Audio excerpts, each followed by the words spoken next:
Hi, I'm Stephanie. I'm Trey. And this is your weekly dose of BS. And today I'm so excited. I'm so excited too. We have an amazing guest on today. Yes. I feel like this is our dream guest, Yes. truly, because he is so much our people. We have Justin Anderson joining us today. Yes, and he is like our best friend in our head. So In I'm our excited head. to make this happen in real In life. real life. Yes. If you guys do not follow him on Instagram, you should because he is amazing. Honestly, you have the best energy. You're always super positive. And you have such a great perspective on everything. Yes, Truly. everything. Like I remember, I so appreciate that. I'm taking full credit for this. I remember a few years ago, there was something you were talking about. I want to say it was maybe around Britney Spears. And we were going to talk about it on the podcast. And I was like, Stephanie, you have to go and watch this guy's story. The way that he explains his perspective is just so refreshing and just such a good take. You just have such like this light about you that is just, it's such a bright light in my day. So thank you. Yes, absolutely. Yes. I so appreciate that. I just love to talk, and I feel like we've all gotten so comfortable like being in like just on our screens, right? So we're all about like just pushing out like maybe our opinion without thinking about all the people that are watching. And I always try to think about like who's watching my stuff. And if I want people to understand me, I have to kind of see their perspective, and we have to kind of like talk from everybody's angle. And I feel like we just miss that a lot. So I appreciate you saying that. Thanks a lot. No, but you do. I will say that's one thing that I've noticed. You speak about things that I think a lot of people maybe shy away from because they're like, I don't want to offend anybody. But you do it in a way where you honor every side of it. So it's not like you're pushing opinions. It's like sometimes I feel like you help people see both sides because there always are two sides to everything. And I love that you do that. I think it's just a beautiful thing. It really is. And I think it's incredible in a space. And I think social media, there's some really great people, but I also think that it can be a space for a lot of negativity and hate. And I love whenever I find people like you who just make it a beautiful and like amazing space, because that's what I think it should be. I think it should be more like that. I do too. And I just, like I was trying to say, I feel like if we want anyone to hear us, we have to come at it from a different way other than preaching, right? Or trying to only push our kind of, not agenda, because I hate the word agenda, but just our opinion. You know, it's like if you sat at a table with three people who disagree with you, some way you try to finesse the conversation to all kind of see each other's perspective. And a lot of that happens from listening, you know, and then speaking, taking some feedback and talking more. So I really like that. I think the thing that made it like that for me, honestly, is like I grew up in a super conservative Mormon family, right? And then I went into Beverly Hills, California and did all these celebrities' hair. So I was around all of that kind of chatter, right? And there's a very specific conversation happening in that world. Then I moved to Nashville down to the South, and everyone's like, Justin, you can't be a gay guy and move to the South. And I'm like, watch me, I'll do it, and I'll do it the right way. And I knew that everyone in the South is sweet. Everybody, all of us are so much the same when we actually start to talk to one another. So I've really been around all types of people. And if we have conversations, I always find that we'll come together somehow if we speak about everything. And so I feel like it's listening to all types of people and being in different rooms and taking it in rather than always having to be heard or have to be right. Yes. Does that make sense? It does. Absolutely. No, you do. You're able to take the politics out of a lot of these situations and bring the humanity back into it, which I really appreciate. And you kind of touched on a little bit, but for someone that's listening to this podcast that is not someone that follows you on Instagram, tell everyone who you are and what you're all about. So my name is Justin Anderson. I grew up in Southern California. I went into the hair business. I always knew that I wanted to do hair from a really young age. I was weirdly obsessed with women and hair. I loved women and I loved their hair. And I loved watching like the women in my family, or my mom in particular, like when she'd get all dolled up and like the confidence that she had. So like I love this idea about like beauty and like making women feel good. So I kind of knew I always wanted to do hair. So I dropped out of college and my parents were very upset, and I went to beauty school. But I'm one of those people, like if I do something, I want to do it all the way and I want to prove people wrong. When I dropped out of college, my parents were like, you can't do that. You can't do hair. Like nobody makes a business out of doing hair. You know, they were very much like, you have to go to school and whatever.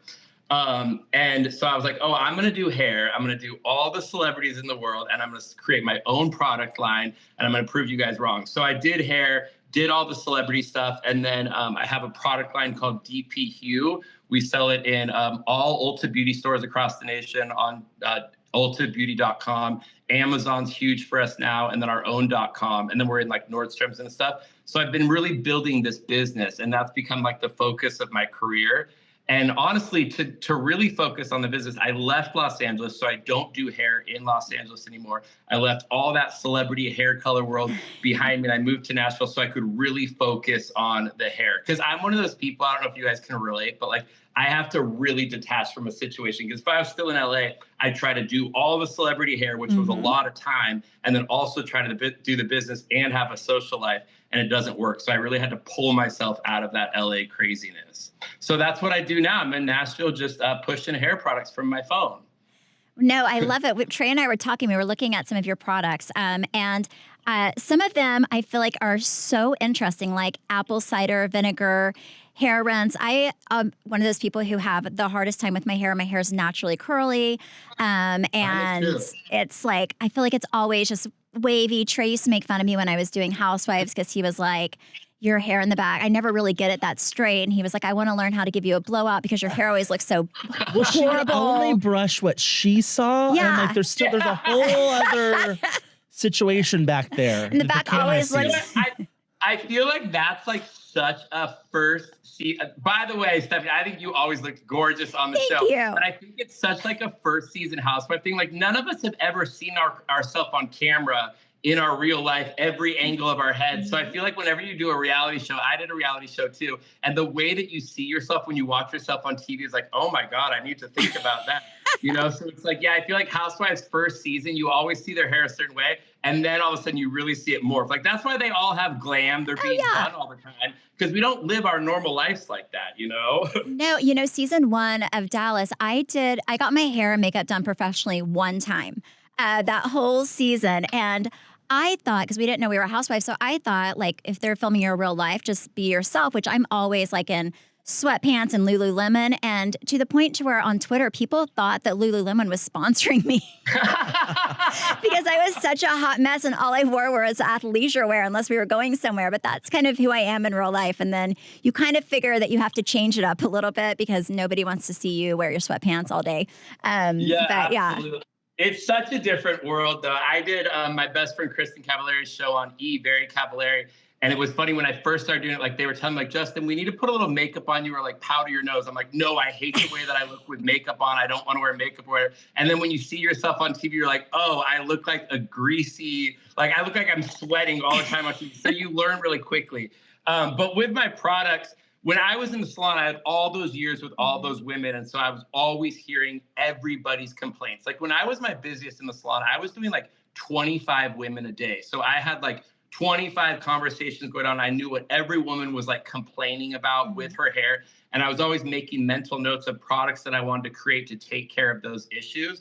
I didn't want to have just like another product line, like just another line of shampoos with my name on it. So all of my products have a very specific need for mostly hair color. I just did hair color.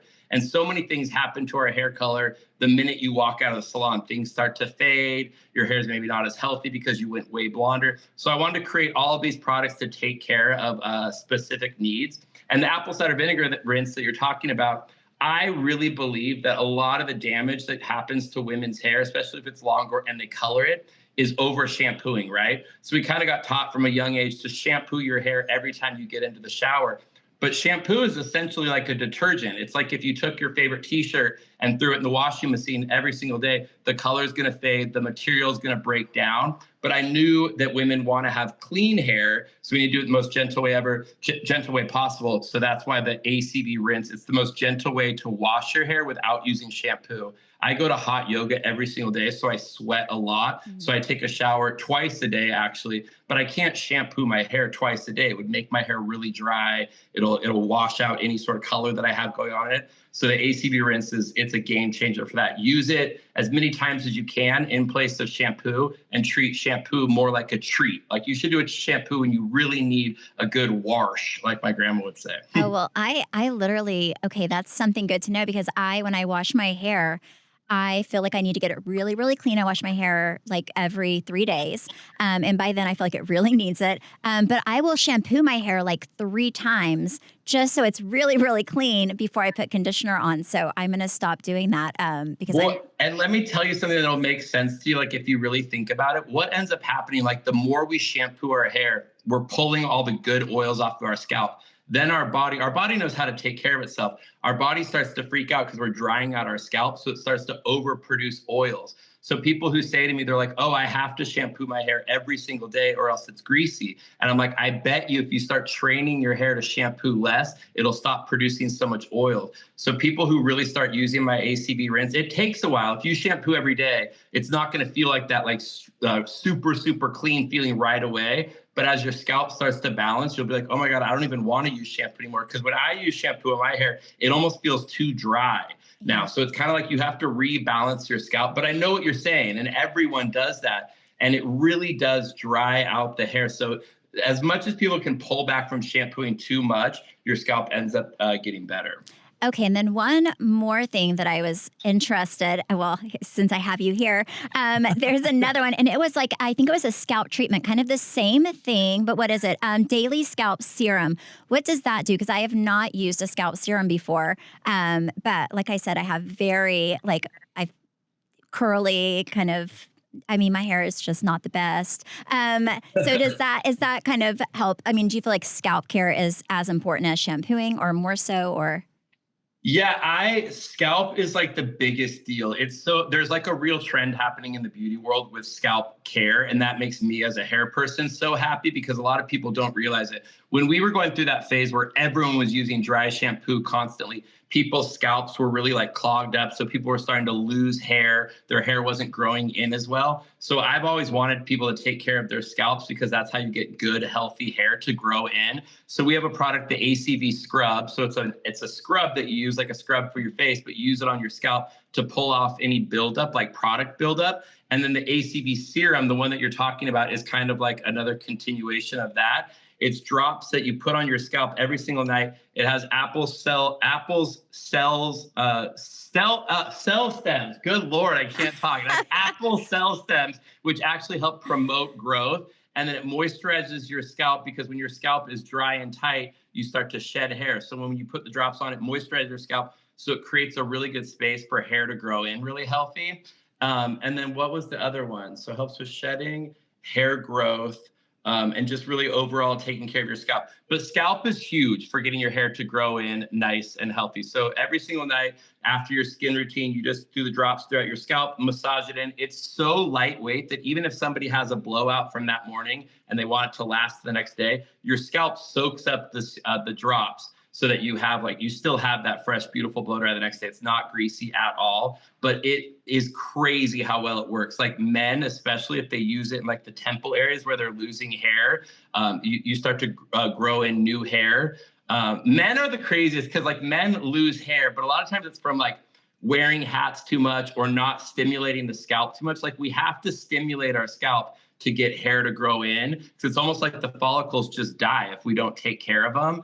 So it works really well for men too, but it's an amazing product. We don't have to talk about all my products. I don't want to. No, Stephanie. Stephanie's been dying to ask you this. I honestly, I feel like that's the one thing that I don't feel really great at is hair. So I honestly did want to talk about some of your products in the beginning. I was telling Trey before we started, my son has curly hair and it's the cutest. I think it's so adorable.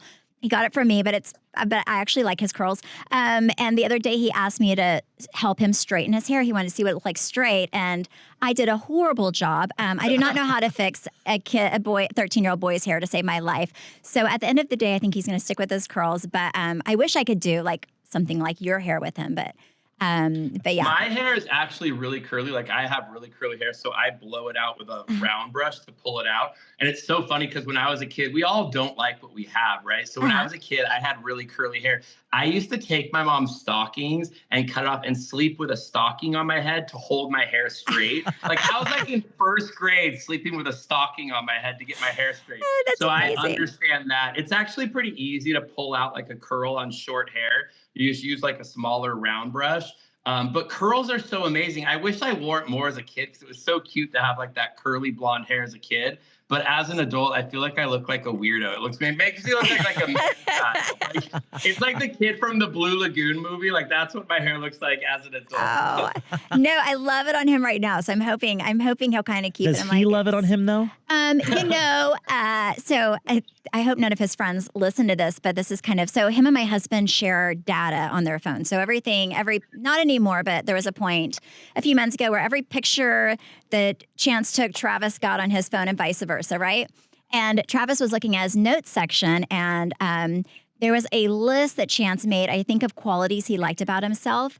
And it was like tall, athletic, fluffy hair. So I think he likes his fluffy hair. It was one of his qualities that I think he was listing that he liked about himself. I don't know. I was like, well, good for you to have that much confidence. That's the cutest thing in the world that he's making a list like that. Like I love kids nowadays. Like they think about their feelings and they're so comfortable with it. Like that's beautiful. You have to make sure that he keeps doing that. Oh yeah, it was really cute. It was really cute. So yeah, it was like a little list of I think it was 5 or 6 things that he really liked about himself, and he wrote it down. And he has no idea I've seen this, that I've seen it. But I was talking to Travis, and I'm like, do not tell him that you saw this because I don't want him to get embarrassed. And I like the fact that he is uplifting himself. I think a lot of people don't do that enough. And I was just I think it's just so cute. But his fluffy hair was one of his qualities that he liked about himself. So I'm like, let's keep it. Yeah, let's keep it. I love that. I'm all about that stuff. I live in that world. I think it's so important to keep self-motivation happening. I do that stuff as an adult all the time. So to hear a kid doing stuff like that, it's he's on the right track. It's so important. It's such a good conversation. Yeah, no, I completely agree. This show is sponsored by BetterHelp. Okay, you guys know that I love therapy. I feel like therapy has gotten me through some of my best and worst moments in life. I actually do go to a therapist to talk about things with Travis, with the kids, with myself, even when things are good. I think a lot of people go to therapy when their life seems to be spiraling. I don't necessarily agree with that. I feel like for me, I don't have a lot of friends. So for me, I need somebody to talk to. I'm the same way. I need a sounding board, just someone to hear me when it's good or when it's bad and tell me if I'm crazy or if I'm doing great or whatever it is, whatever I need to hear. But no, I think it's really, really important. And for me, I'm always that person who does not like to feel like I am just unloading all of my feelings on my friends. So for me, therapy has been such a game changer. I've learned a lot of coping skills, especially for those of you who don't know. I feel like I do struggle a lot with anxiety. I get in my head a lot. I'm have 99 problems and 98 of them are just things I've made up in my head. And I like being able to have somebody to listen to me who helps me look at things from a different perspective. If you're thinking of starting therapy, give BetterHelp a try. It is entirely online. It's designed to be convenient, flexible, and suited to your schedule. All you do is fill out a brief questionnaire to get matched with a licensed therapist, and you can switch therapists at any time for no additional charge. Discover your potential with BetterHelp. Visit BetterHelp.com/weeklydose today to get 10% off of your first month. That's BetterHelp, HELP.com/weeklydose. Trey? Yes? Let's get in. We have some questions just for you. We actually sat down and I was like, we are going to take advantage of this moment. So, absolutely. So Trey. So you have a very impressive Rolodex of celebrities you've worked with. Without naming names, do you have any crazy client stories? I have worked with everyone that I ever wanted to work with in Hollywood. I really in I'm all about manifestation. So when I wanted to work with certain people, I'd put it out in the world and then I'd kind of talk to people who knew them and then they'd get in my chair at some point. So I feel like I really got to work with some of the most amazing people. There were a few people that stand out that were kind of crazy, but it was always the younger actresses. I don't want to name names. I can do. Oh no! Don't name names. Oh, yeah. Don't name names. No. No, but it's fun. I mean, whatever. They might. Whatever. I'm out of LA now. Well, if you want to name names, by all means. But I mean, I like if you ever like look at the people that I worked with, like it's people who are very, very A-list and very well known. But I can honestly say they were all like the coolest, kindest people ever. Jennifer Aniston is an icon, like a dream. Miley Cyrus, the greatest person ever. Gwyneth Paltrow, Margot Robbie. I've worked with all these women, right? And they're so inspiring and so cool. But what I always found were like the harder ones to work with were the people who were new to the business and they hadn't yet worked a lot, but like maybe their agent would come to me and say, okay, this new actress, she's going to be the new hot thing and she needs to have beautiful hair color. We want you to give her a whole makeover. And I would work with this new actress and I knew right away, I was like, this kind of person won't make it in the industry because she's not nice. She's not kind. She came into the salon, she would trash talk to my assistants. She wouldn't show up on time to her appointments. And she acted like a diva. And in my mind, I'm like, girl, you have not worked enough to act like a diva yet. And then they would always kind of trickle off because Hollywood's such a small place. Like when you look at somebody like a Jennifer Aniston, not only is she talented and beautiful, but she's a dream to be around. And Hollywood's so small. Like you have to be the kind of person that all those people in Hollywood want to be around and you keep working. There are a few people who slip through the cracks who aren't very nice. Maybe they're so talented that it just happens for them. And I did work with some of them, but I'm all about boundaries. So maybe one day I'll write a book, but there are some very big celebrities that I said, I will not work with you anymore. And they lost their mind. Like, what do you mean? Who do you think you are? And I'm like, I don't like your energy. I don't want to continue this relationship anymore. But they're usually called out. The people who get called out for really bad diva behavior in Hollywood, it's usually true, you know. There was somebody who had a very famous daily talk show recently who had ended because people heard she wasn't very nice. Oh, yes. Yeah, and she wasn't allowed to be in my chair anymore. Good for you. Good for you. No, I know who you're talking about. I was on TikTok the other day, and somebody had a whole series on that exact person. So yes. Yes. So when you hear those little rumblings about somebody really not being nice, it's usually true. Within that industry, right? If a lot of people are saying the same thing over and over, it's coming from somewhere. I don't like when people, like when I tell people like, oh, I worked with them, or when they find out, because I don't tell a lot of people, but if I meet someone here in Nashville and they find out that I work with a lot of celebrities, they always want to be like, oh, who was mean and who was nice? And they'll say things like, oh, I heard that such and such actress wasn't nice. And I'm like, actually, they're a really nice person. They're like, oh no, like my dad saw him at a restaurant, went up to him, and they kind of just like didn't give him the time of day. And I'm always like, you got to think about what these celebrities deal with on a daily basis. It's like you have to think about if you go up to a celebrity at their dinner table and say, hey, I'm such a big fan. Can I take a picture? And they say, hey, not right now. I'm at dinner. That doesn't mean they're not nice. It means that they're trying to protect the energy at their table. They could be with one of their good friends that they haven't seen for months, and they don't want to be the friend that keeps standing up and taking pictures with fans. So there's so many things that go into it. I don't like when people try to say those things like, oh, I heard so-and-so is not nice. Because like, well, the one time you met them, you don't know what they were going through. Yeah. Or, they were protecting their space too. They can't take a million pictures every time they leave the house. Yeah, well, and if they're a big celebrity, I'm sure if they take a picture with somebody, then 5 more people are going to stand up. Yeah, they're like, oh, they're approachable. This is nice. Yeah, I've actually seen that happen.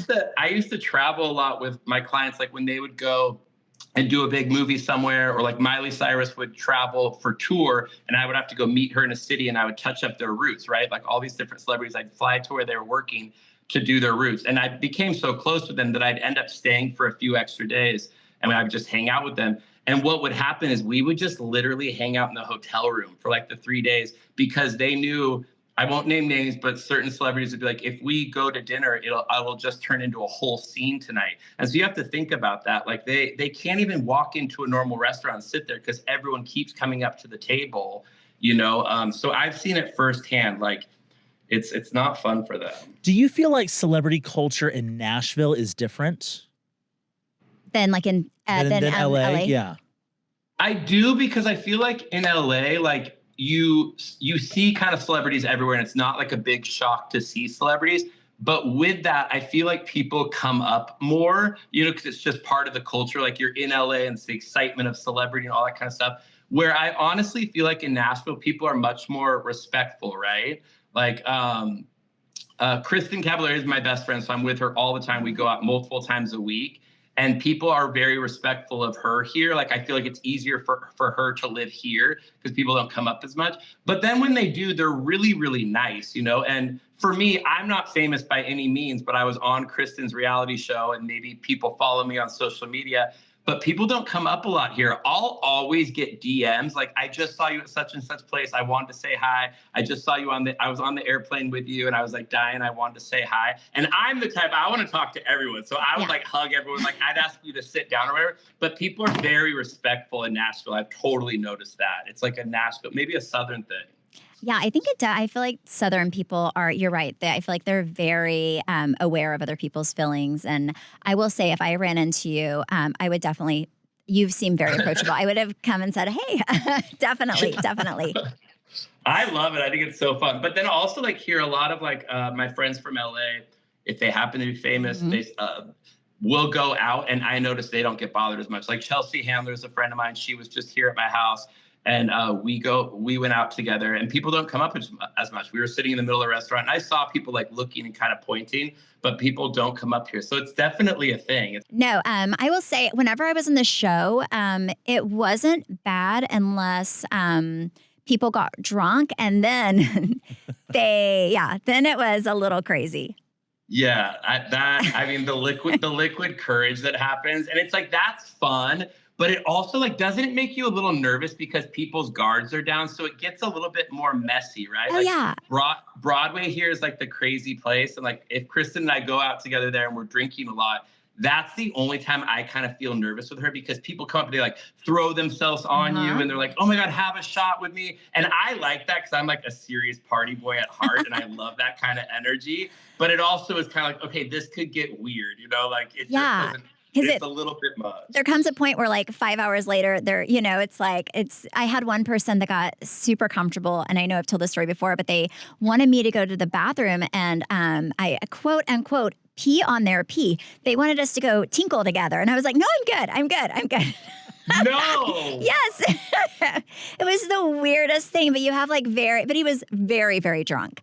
So you have like really weird interactions and usually it's very normal unless the person's like super intoxicated. And then, I mean, it's a great story the next day, but it can be a little uncomfortable. I'm like, I don't feel comfortable doing that, but thank you. It was nice that you did that though. Yeah. And then they shame me, telling me somebody else in the show did it. And I was like, well, good for them, but I'm not going to do it. Oh my, that is the most bizarre thing ever. It was super weird. But that was probably the weirdest. But I feel like, the drunk people are always you're right. Like you don't know what you're going to get. And sometimes it's a great experience. And sometimes you're like, oh my God, I want to get away. This is uncomfortable. But you know what people do? And I don't know if you can relate to this. Like sometimes it's like people will come up and they'll kind of be a little bit drunk and they come up kind of with like a rude edge. Like they'll be like, I don't know who you are, but my friends are saying that like you were on a reality show. And it's like, okay, if you don't know who I am, then what, you want me to say it? You want me to be like, oh, I was on a reality show 4 years ago. Like you want me to explain that. I'm like, I'm nobody. I'm just hanging out at the bar. Like, and if you don't know, like, but it's such like a passive aggressive way to say hello. You know, so it's just that happens a lot. No, I've had that happen quite a few. And you're right. It's kind of awkward. I'm like, okay, thanks. It's so weird. Okay, so we have. So I know at BravoCon you were with Tamara and Teddy, and a whole thing happened with Jen Shaw showing up at the door. So we were wondering if you could give us any information on that, like how she is. Well, now obviously she is in jail. But. How was that? That whole experience, because you've done it multiple times, right? No, I've never gone to BravoCon. So the first year that they had BravoCon, they only had 2 people from our show, and it was Brandy and Leanne. And then COVID happened, and they had no BravoCon. And then our show got pulled the following year. So our show only got to go once. I've never been, and I would never go like without being invited, like, because people would think I was crazy. But it looks fun. It was the most wild experience ever. Like, I'm a massive Bravo fan. Like, I love it. Like, even when I was like in LA doing hair, my favorite thing would be like find my clients who would talk about Bravo and we'd talk about it like crazy. So I've always just loved that Bravo world. Like, Bravo celebrities are way more exciting to me than the celebrities that I worked on in Hollywood. So I've always loved that, right? And I love talking about it. But it's such a weird area because there's so much like dysfunction online and people fighting and all that kind of stuff. And so when I got asked to go to BravoCon with Teddy, she works with iHeart. So iHeart asked if I'd go and host the show with Teddy. And I was like, hell yeah, this will be so much fun. And we were in the press room. So we were right off of the red carpet and we were doing interviews right as people got off or whatever. And I was so excited to be meeting all these people that I love or whatever. But like the tension in that room, because everyone really does have fights with each other. People have talked shit about each other from other shows and stuff. And I'm I want to get along with everyone. Like I was so uncomfortable. Like I was like, oh my God, these people, like the energy there was so weird. So there was all this like hyped up energy about Jen Shah because she wasn't invited to come to the actual BravoCon, but she showed up to New York and she went to the events. I missed her when she came to Teddy and Tamra's room. I had gone home for the night and it got really weird. Like she just kind of barged in with her whole entourage. And I guess she was just like off her rocker and like wanting to talk shit. But there's this weird thing, and like not to make this about me at all, but we had already been doing the podcast. We aired a couple of them that day, and then that night she showed up. And her and I had this weird interaction on social media. So I was like, oh my God, like what if she was coming to the room to like confront me? Like, which would have been so bad because like I don't want to fight anyone. Like if I talk a little bit of shit on social media, it's because it's fun, it's fluffy. Yeah. But I have no like issue with these people. I think Jen Shah's like fun TV. Like she wouldn't be my buddy, and I absolutely think she's a criminal. But like I wouldn't cuss her out or whatever, you know. But like we had this thing where she tried to call me out on social media, and she was kind of nasty with me. So I was like, oh my God, if I was there, would there have been a fight? But Teddy and Tamra were just saying it was like the most wild experience ever. But BravoCon was just such a shit show. Like I had so much fun. It was cool to be there and see it all happening. But I mean, the energy in the room, Stephanie, I feel like you and I are a lot alike. And I feel like you'd be a little bit like, this is too much for me. Oh my gosh, yes. I am very much an empath. So if there's like weird energy, like we went to a Neiman Marcus event a few weeks ago and I was like, this energy is horrible. I need to get out of here. Like it was just like not the We went down the escalator and there were like 70 people and she was like, oh, fuck. It's horrible. It's like a nightmare. I appreciate being invited, but I told them, I was like, just small events from now on. That's just too much. But whenever Andy Cohen's baby shower was happening, we were all there. And it's interesting because everybody, you get along with everyone on the different franchises, but within the franchises, like they were, like everyone was fighting, everyone, they didn't like this person. And it's weird because whenever you do the show, it's hard not to take things that happen personally. And, Twitter, you have all these people on Twitter talking and it just I feel like Twitter creates a lot of fights on the shows with the women. It really, really does. But I can only imagine the energy because even at a baby shower, which is a very positive thing, there were definitely people who did not like, within the cast who are fighting and telling you why they don't like this person. And I'm like, I'm not on your show. I want to stay out of it. Like, I have enough people I don't like. It's so weird though. Like, that's the biggest thing that I noticed is it's like, okay, so when we were interviewing people right as they walked off the red carpet, we'd be interviewing everyone from each franchise, right? So when the girls would sit down by themselves to interview with Tamra and I, they'd immediately go into the drama and try to talk shit to us about other people on their cast. And it was like, I'm like, oh my God, like this is real. Like this, they're not doing it for the cameras. Like this is really happening in real life. And so you kind of play into it and you talk to them. And like I said, like I like everyone, even if they're crazy on the show and they're fighting with somebody that I love. If I met them in person, I'd be like, oh my God, nice to meet you. Like I watch your show, whatever. I wouldn't be mean. So there's this one girl, I don't want to name her because it'll turn into like a drama thing, but I met her and I actually enjoy her on her franchise. And so during the interview, like I was having fun, I was talking to her, whatever. Then like a couple months later, I was kind of just being silly and talking about the show, watching it. So I was talking on Instagram like I do. And she came into my DMs and was being so nasty, like trying to call me out. And I wrote back to her, I was like, first of all, we're not friends like that. I didn't say anything other than what's happening on the show. And it's just like the way that these lines are so blurred. I mean, I guess it's reality TV, but it's just like, you got to realize that stuff would happen. But her point was, you were so nice to me when we met in person. And I was like, well, of course I would be. And I'd be nice to you if I saw you tomorrow. Like, this doesn't mean that I don't like you, but like your behavior was shady. You know that. Like you were acting like a crazy person, and I'm just talking about it, you know? Well, that's the thing. Whenever you are on a reality TV show, like whatever's out there, I do think you get people, people can talk about it. You put yourself out there, and anything that's on this show, I mean, that's what Bravo wants. They want people to talk about it, which we talk about it here. I mean, BravoCon is the best thing Bravo has done since Housewives. I would say, yeah. Because you're watching a real life episode over 3 days. Oh yeah, absolutely. Yeah, but people do get their feelings hurt on things. I mean, it's very funny. Yeah, it's crazy. The first night that we were there, we went to this like party, and it was just up on the rooftop of the hotel where everyone was staying. And again, I'm not part of the Bravo world, but I talk about Bravo so much, and I know so many of those people. So I'm talking to everyone or whatever. And even there, it's like, it felt like one big housewife show, because it's like the fighting that was happening and the looks that were being given. And I had a certain run-in with a random person on Southern Charm, and then that person walked in, everyone got quiet, and they're like, oh my God. And I'm like, I gotta get out of here. Like, this is insane. And I actually, like, it's fun for me. I love it. Okay, so what are your thoughts on the Lisa Rinna exit? Stephanie and I were talking earlier about Beverly Hills is filming right now, and they've had quite a few people make appearances filming this new season now that Lisa's gone. Like, who was it? It was Cynthia Bailey's moved to LA, and apparently she's been seen filming. Kim Richards. Mm-hmm. Denise Richards.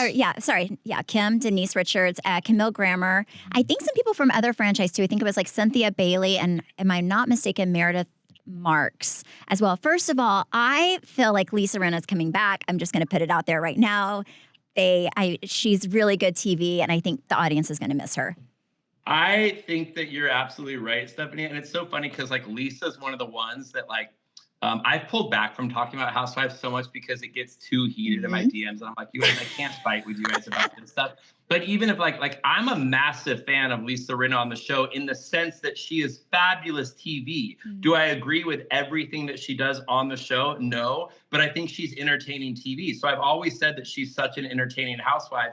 And I think it would be the biggest loss if Beverly Hills lost her. And then on top of that, I know Lisa Rinna in real life. Yeah. And she's such a nice, fabulous person. Like in LA, people love Lisa. She goes to every party. She's nice to everyone. If you run into Lisa, she comes up and hugs you. She's a really nice, good person, right? So she definitely kind of plays into that character on the show, but the show needs it. And when you talk about all those people being brought in for like guest appearance stuff, that makes me immediately think it's fucking boring. They need trying to pick it up. There's nothing happening. So they're trying to bring in these shock things because I think that it's probably a dead storyline. Like the women they have, I love everyone on that cast. They're all great. And I don't think any of them should go away, but they needed Lisa Rinna to kind of do her thing. And without her, what are we going to be watching, you know? And it's like, that's why when these fans do this thing, like, you need to fire Lisa Rinna, it's like, then what do you guys want to watch? Like, what do you want to watch? Because then they complain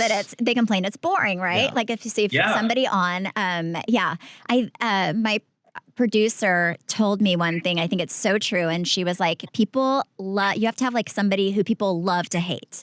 You can't have someone people hate to hate, right? And I feel like Lisa Rinna, I think people love to hate her. I do think I'm interested to watch Beverly Hills. I do love Beverly Hills. It's one of the franchises that I've always watched. I like looking at their clothes. Their lifestyle is very interesting. But I do think she brought a lot of the drama, and whether people like to admit it or not, when the drama's gone, then they complain that it's boring and they need to have her back. And I think within 2 years she'll be back. I think it's a smart move to kind of have her go away for a little bit and then have people miss her and she comes back. Like, I always think that's great when they do that. Mm-hmm. I do think that, like, there was probably a part of Lisa that everyone's like, no, she got fired. But I think she kind of stepped away, too. Like, there was probably a conversation that happened there. Because I bet that if Lisa got really real with anyone, like, she took it a little too far, right? Yeah. Like, even then fighting back with fans online, like, once you start doing that, then it just snowballs, you know? So I think it was hard to kind of separate real life from the show for her, because it kind of continued all year long, even when the show wasn't airing, like all this drama was happening. So it's good to kind of kill it for a second, but I imagine they are having a really hard time filming a season. you know? I think she's going to be a loss. I mean, the same thing with like Orange County. Whenever that happened, I said the same thing about Tamara and Vicky, and then they had Tamara back. So I do think the same thing will happen with Lisa. I love Beverly Hills, but I'm interested to see how it is without her, because I just think she's going to be a loss, and maybe the audience doesn't realize it. Be careful what you wish for. Yeah, but remember the season after Tamara and Vicky went off of OC? I mean, it was like watching paint dry. And it's like, people don't realize that when you take out that really big, loud character, it also takes a while for the other girls to find their place, you know? That's why I also oh my God, I love Bro. I could talk about this forever. But I love when they really let these characters develop for a long time, because you kind of need to see all these ups and downs, you know, and I wish they didn't make so many changes. I am so pissed because I loved Dallas so much. And I thought it was so cool because there was real friendships happening there. And Dallas is like one of those small, even though Dallas is a big city, something about it feels small, right? Like everyone kind of knows each other. And I feel like there were so many more stories to be told there. And the way that it ended was like such a bummer. So sometimes Bravo makes really bad decisions, you know? The best stuff never made TV in Dallas. I will say, the editing sometimes was interesting. I think also the audience, well, you know, you were on a reality show. Like, you can't just, I mean, at home, I would sit around and watch TV. I mean, your life is kind of the same, but a little bit more on the boring side, right? Everything is exaggerated on TV, and you have to there are so many times where we were fighting about things that I truly did not, I did not care about these people's fights. I do not want to give I truly had no opinion. I just thought they were trying to make a moment. So that's why people don't get, you have a job, you have to do it. And even the dumbest fights, you kind of have to talk about it. But thank you.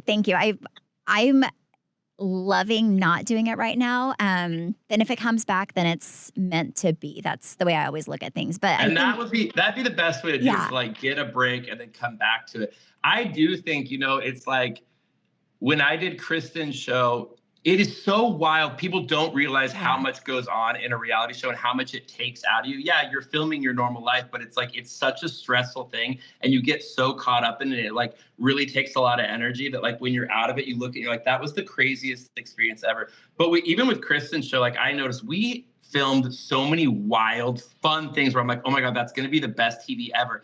And the way they dumbed the show down so much, like the worst. I was like, I can't even watch this show, you know? And it was all about like Kristen's outfits. And Kristen's so fun. You can watch her on TV do anything. But the way that they edited it, I was like, what the heck? So I can't imagine like what you saw for so many seasons on Dallas. Like sometimes the edit, you're like, this is so stupid. Oh yeah, I feel like they like make things super dramatic when they don't need to be. I mean, even like Salt Lake, like that eye thing sometimes I feel like they drag things out, and then they cut things that the audience would probably actually enjoy. So sometimes the editing, I think, editing is important. It's very important. And it's very important. So, I mean, you have to do your job, but also you have to have really good editors and a good production company to make a good TV show too. So, so we'll see. If it comes back, it's meant to be. But I always think when things go away, it's like the universe, God, whatever, like saving you. Like, you know, that's what I tell myself at least. Like if I'm running late, I'm like, well, I'm probably being saved from something, you know. Like you were a little too happy when your show was paused. I felt like I got my life back a little bit whenever it ended. And the whole last season it went on, in my heart, I felt like it was going to be the last season. Like I felt like a finalization and a peace with that. So that whole last year, I really tried to soak up every moment. Like every time I was in hair and makeup for interview, I really tried to take it in because I didn't want to leave and feel like I didn't take time to appreciate the journey. So my last year, I really did try to appreciate even the horrible parts of it. I love that. Yeah, because I did feel like there was a finalization. And when it happened, I think I wasn't shocked. Other people were, because in my heart, I always felt like it was the end. Really? Yeah. So. Yeah, I love what you share on social media of your relationship with your boyfriend. Would you ever do a reality show? Like, would you ever let cameras in your house and do a Justin and Scooter show? It's so funny because it's like, to be honest, it would be a fun show, and I would do it because I do think there's something important about people get so mad when they hear this word, but like representation, because everyone thinks it's like overused or whatever. But like, I do think that we have an interesting relationship for being a gay couple and living in the South, where he's just like, I couldn't do that to him. We have had things brought to us, and he's not that person. He doesn't really want to. We really do have such a solid relationship, and it would make me nervous with cameras being brought in, because you guys know how it is. Everything, even when we were doing Kristen's show and we filmed it together, Scoot and I, everything was about like trying to get conflict between the two of us. And I had to pull the producers aside a bunch of times and be like, you guys, we don't fight. Like, we really don't. Like, you're not going to be able to get that out of us. You know, like, there's so many other parts to our personality. So I always get nervous about it. Kristen and I were going to do this show together, and we like went through the whole thing. We had a production company. We filmed the first pilot, and then you take it to the networks, and then we have the network come back and they say they want to do this. But they came back and they wanted more of like the personal stuff. And can we go into both of your houses and get stuff? Because the show was supposed to be something totally different. It was like a really cool show that we were both excited about. But then they came back and they wanted all this drama. And like, would you mind if we brought in this person and you film with them? And I was just like, no, this is not what we're looking to go for. So I feel like sometimes those reality producers, they mess it up. Like, there's so many beautiful things and fun, good shows that could happen, but they don't let them happen. So it would have to be the really right show. That was a long-winded answer. Sorry. No, I'd watch it. I would watch it too, but I get it. It's hard to have your relationship with a like with a camera in front of you, and they do try to get you to fight, and you have to make things interesting. It was really hard, I will say. With Travis, he really didn't care what people thought of him, which I was grateful for, because I cared a little too much what people thought of me. I think if that's a good dynamic, though. I think that's really good for like that. And actually, like, Scoot and I have that thing, you know, like he actually, but it does do something to your relationship. But you need that one person who's just like, whatever, I'm not taking this seriously. If you both took it really seriously, that's where like trouble happens. Oh yeah. Because it's a hard thing. Like, everyone, it hurts a lot of relationships. Oh yeah, because you feel, used, and then but it was great because he never was resentful. Like, I never felt like he resented me for him being pushed into on the show and to have storyline. And he kind of went along with things that I'm sure he really didn't want to go along with to help me out. So I think it is nice, but I do see how it could affect relationships, because when somebody feels like they're kind of being used and manipulated, and it can be really, really hard. So yeah, you have to have like a solid relationship. Yes. Like, you really do have to have a solid relationship. And I think a lot of people, it sounds silly, but I think a lot of people think like they have a bad relationship and they're like, maybe the cameras being there will make it better. It just like, it makes everything bigger. Like, you have to have a very, very solid relationship, I think. I completely agree. I think in our marriage, it kind of gave me a little bit more confidence, and I don't know, before that, I quit my job, and I kind of felt like it was kind of more of a child role. Like, I was like, hey, can I buy this dress? Like I feel like you're more dependent. It gave me dependence, and kind of helped our relationship. We were a little bit more even, instead of him having to drag me along all the time. So, so it kind of helped. But that's not always the case. I do know that. Totally. You were in Dallas recently. When are you coming back, and when can we all have drinks? I'm supposed to come back there soon, like in the next few months, but I'm going to hit you guys up and we have to do like a dinner out. You guys, it's so crazy because it's like, I love Dallas. Like, there's clearly some money happening in Dallas and there's style and stuff, but you guys have the worst hotels in the country. I saw you say that. Yes, I honestly don't even know a good one to recommend, because I don't think I've actually even been to a hotel in Dallas. Don't either. I'm trying to. Where did you stay last time you were in town? So this last time that I went, I was at the Ritz-Carlton, and I was like in their big, nice suite or whatever, and it was like a room that you would find like at an airport hotel. Like, I felt like I was in like a Ramada Inn. And I get it. Anyone listening, I sound like the biggest snob in the world, but I am a snob when it comes to hotels. Yeah. Like, I like nice hotel rooms. And that did not represent the Ritz-Carlton or Dallas. And then before, I've stayed at the mansion, the Turtle Creek, Rosewood. And I really liked the hotel, like the grounds, and I liked that kind of crowd and stuff. But the rooms just weren't that special. It wasn't that comfortable. It's like they just forget to make really nice rooms. So I think Dallas needs a much better hotel, or I'm going to stay at Stephanie's house. Oh, Stay at Stephanie's come stay house. at my house. Come stay with me. Absolutely. I love But it. Nashville's actually the same. Like Nashville does not have great hotels. We just got a Four Season, but people are like complaining about it, saying it's not that nice. But I feel like hotels are becoming important now because everyone's seeing everything on social media. Like we want really nice hotel rooms. Oh yeah. And then so many of us like to like stay in our hotel room. Like that's part of the experience, right? Yes. Like you want like a really comfortable room. So I feel like every city needs a nice hotel. Well, I'm a hotel snob as well. So I appreciate that with you. Yes. But you know, I obviously don't really stay in hotels in Dallas, but the ones that I've been in, I think they just don't update them enough. Like I remember back in the day, like Zaza was a really great hotel here. And I think that when it's hot, they just kind of let it run its course and then they just never spend the money. And I think with hotels, you have to update, you have to keep them interesting, you have to redo the rooms. Absolutely. That's exactly what it felt like at both of the hotels that I said.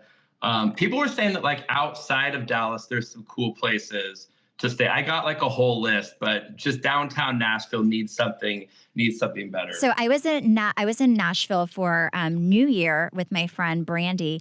And it's amazing. First of all, everybody and every bar you walk into are incredible singers. The music was incredible.